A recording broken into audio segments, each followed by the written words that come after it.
పరలోకమందున్న మీ తండ్రికి కుమారులై ఉండునట్లు మీ శత్రువులను మీ బైబిల్స్ లో ఉందా అండి? చదవరేంటి మరి? మీ శత్రువులను మళ్ళీ ఒకసారి చెప్దామా? Is it not challenging for us? శత్రువులను ఏం చేయాలంట? నరకండి అన్నాడా?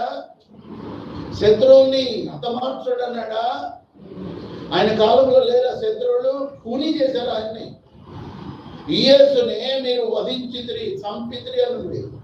Cruel people. We have to get out of that barrier. శత్రువుని ప్రేమించాలంట. Is it not? ఎలా సాధ్యం అది? శత్రువుని ఎట్లా ప్రేమిస్తామండి? హై ఇంపాసిబుల్ కదా. But our Jesus, our saviour is talking to us right now. Simple గానే కనపడతాయి, బట్ హార్డ్ టు ప్రాక్టీస్.